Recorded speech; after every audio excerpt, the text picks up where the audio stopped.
Doctor Subhash Chandra Shri Govind Singh Gurjar राजकीय महाविद्यालय नसीराबाद के ई कंटेंट लेक्चर में आपका स्वागत करता हूं।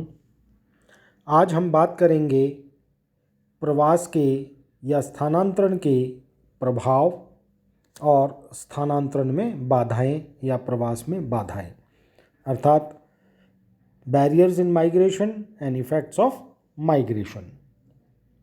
तो सबसे पहले बात करते हैं हम कि स्थानांतरण में या प्रवास करने में कौन कौन सी बाधाएं आती हैं। जब मानव एक क्षेत्र से दूसरे क्षेत्र को जाता है तो दो प्रकार की बाधाएं हैं जो उसके सामने आ जाती हैं। पहली है प्राकृतिक बाधाएं अर्थात नेचुरल बैरियर्स, और दूसरी हैं कृत्रिम बाधाएं या आर्टिफिशियल बैरियर्स। अगर हम ऐतिहासिक काल में या प्राग ऐतिहासिक काल में देखें तो जो प्राकृतिक बाधाएं हैं वो मानव प्रवास को सदैव रोकती रही हैं, लेकिन धीरे धीरे मानव ने जो तकनीकी और वैज्ञानिक विकास किया उसके द्वारा मानव ने जो कृत्रिम बाधाएं हैं उनको पार करना शुरू कर दिया है। तो सबसे पहले हैं प्राकृतिक बाधाएं। खास तौर पर जो पृथ्वी की भू आकृति है, धरातल की जो भू आकृति है और जलवायु है या वनस्पति है, ये प्राकृतिक बाधाएं उत्पन्न करते हैं। जैसे अगर हम देखें तो महासागर और जो समुद्र हैं वो मानव को एक क्षेत्र से दूसरे क्षेत्र जाने में से रोकते हैं, लेकिन आधुनिक युग में या वर्तमान युग में जो शिप्स हैं या एरोप्लेन्स हैं, वायुयान या जलयान हैं, उनके द्वारा इन रुकावटों को मानव ने अपने नियंत्रण में ले लिया है। फिर हैं ऊंचे पर्वत जैसे हिमालय।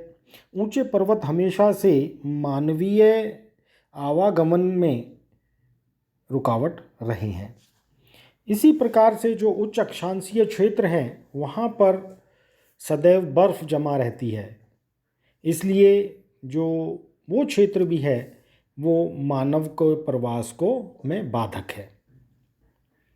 इसी प्रकार से जो आप ले लीजिए कि जो मरुस्थलीय क्षेत्र हैं, चाहे वो सहारा मरुस्थल है, अरब का मरुस्थल है, भारत का जो पश्चिमी क्षेत्र है थार का मरुस्थल, या ऑस्ट्रेलिया का ग्रेट ऑस्ट्रेलियन डेजर्ट, मंगोलिया का मरुस्थल है, ये मरुस्थल भी मानवीय आवागमन को अर्थात प्रवास को रोकते हैं। इसी प्रकार से जो उष्ण कटिबंधीय क्षेत्र हैं, खास तौर पर जो भूमध्य रेखीय क्षेत्र हैं, जहाँ पर जो वन है वो सदाबहार वन पाए जाते हैं, तो ये उष्ण आर्द्र सदाबहार वन इतने सघन हैं और यहाँ पर जो जीव जंतु हैं, खासतौर पर रेंग कर चलने वाले जो जीव जंतु हैं, तो वो मानव के आवागमन में बाधा उत्पन्न करते हैं। इसी तरह से जो दलदली इलाके हैं वो भी दलदलें भी मानव को एक स्थान से दूसरे क्षेत्र में जाने से रोकती हैं। जो कृत्रिम बाधाएं हैं वो मानव स्वयं निर्मित करता है, जैसे चीन की दीवार।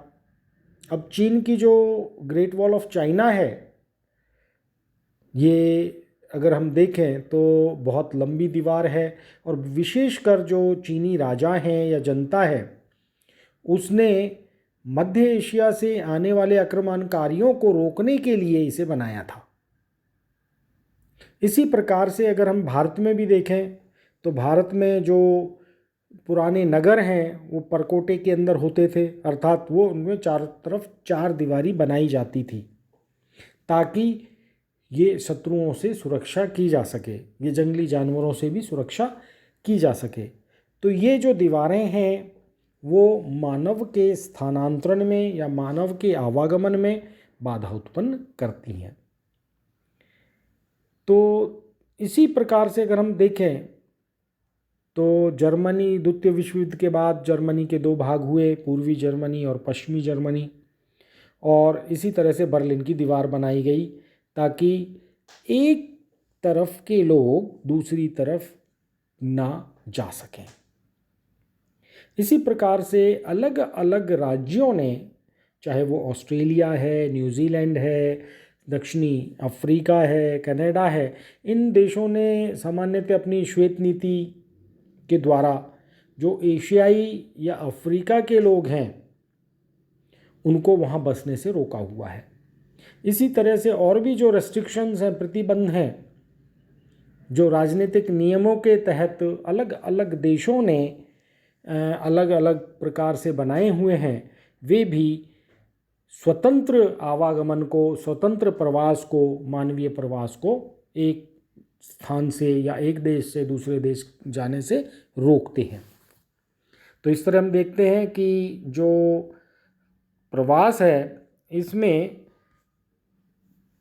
प्राकृतिक बाधाएं और कृत्रिम बाधाएं दोनों ही प्रवास को रोकने में सक्षम हैं। फिर हम देखते हैं कि स्थानांतरण या प्रवास के क्या प्रभाव होते हैं। अगर हम देखें तो प्रवास के प्रभाव दोनों ही क्षेत्रों पर होते हैं।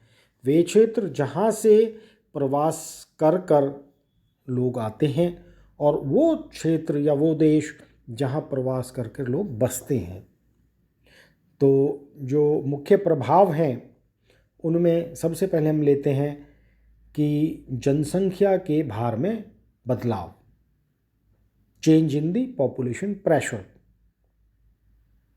जिस प्रदेश से व्यक्ति या मानव आता है वहाँ पर जो जनसंख्या का भार है वो कम हो जाता है, और जनसंख्या का भार कम होने के कारण वहाँ की जो आर्थिक स्थिति है वो नीचे गिरने से रुक जाती है, और वे क्षेत्र जहाँ पर जनसंख्या या मानव पहुँचता है उस क्षेत्र पर जनसंख्या भार बढ़ जाता है।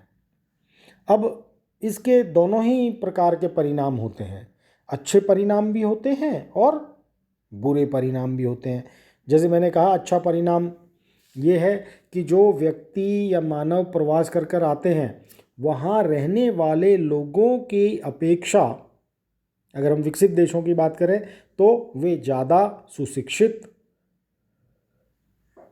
तकनीकी से लैस होते हैं और अपनी वयस्क अवस्था में होते हैं, अर्थात वो जवान होते हैं। तो वहाँ पर जो आर्थिक क्रियाएं हैं उनको बढ़ाने में उनका बहुत बड़ा योगदान रहता है। लेकिन ख़ास तौर पर जो विकासशील देश हैं वहाँ पर जो जनसंख्या का भार बढ़ता है तो वहाँ अधिकांशतः जो माइग्रेशन है या प्रवास है वो बहुत ज़्यादा उपयोगी नहीं है, अर्थात उन देशों पर ये भार के रूप में होते हैं। फिर है इकोनॉमिक डेवलपमेंट, आर्थिक विकास।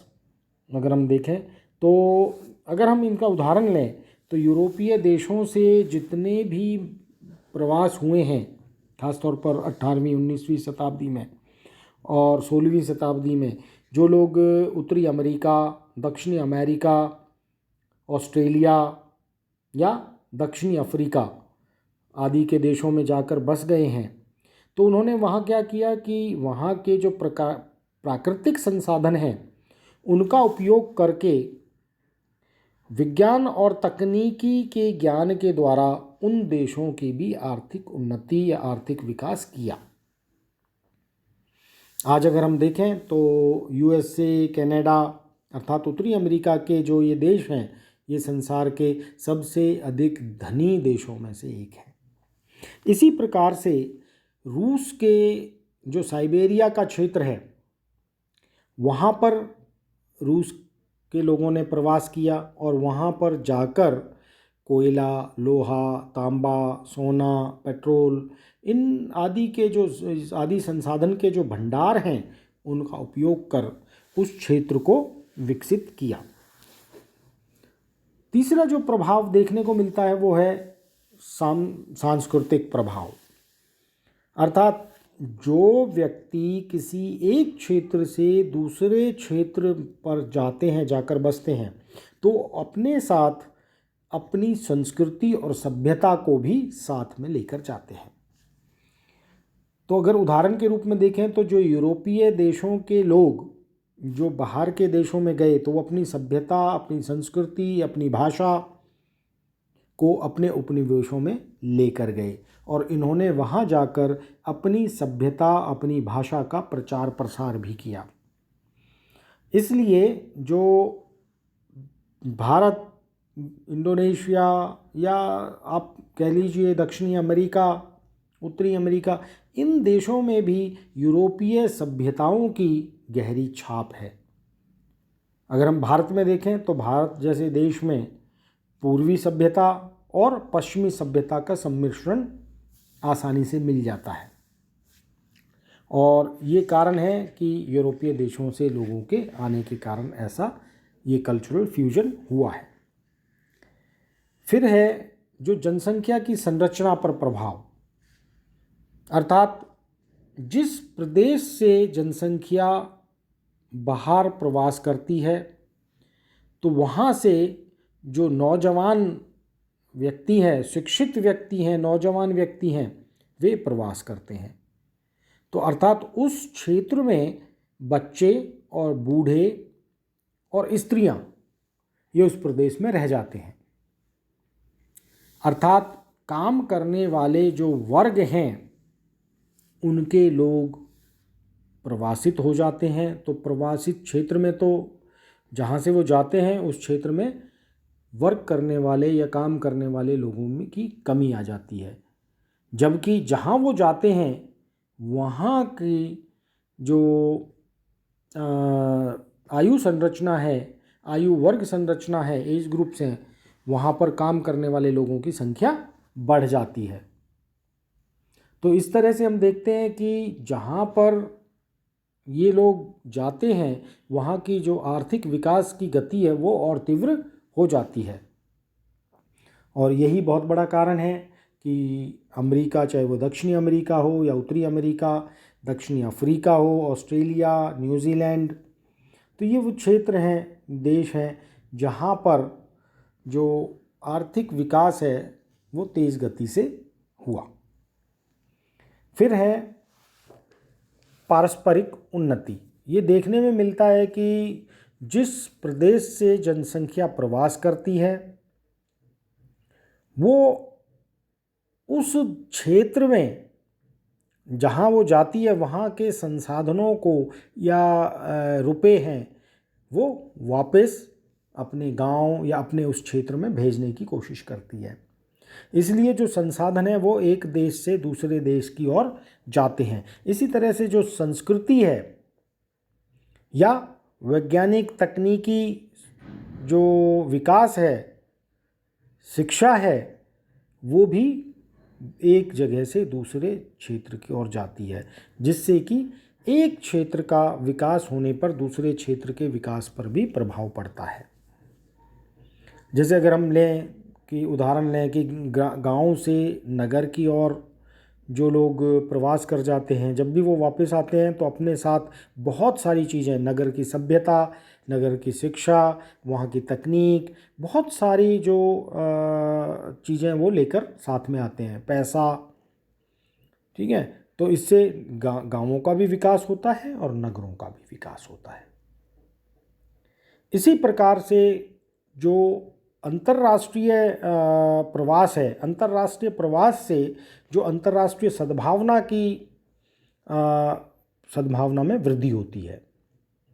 अर्थात जब पहली बात तो यह है कि जब भी वो प्रवास करके आएंगे तो उस क्षेत्र के लोगों से मिलेंगे, मिलने से एक दूसरे के बारे में जानकारी लेंगे, एक दूसरे के जो कल्चर है, संस्कृति है, उनकी भाषा है, उसको समझेंगे, उनके धार्मिक विश्वासों को समझेंगे, प्रथाओं को समझेंगे।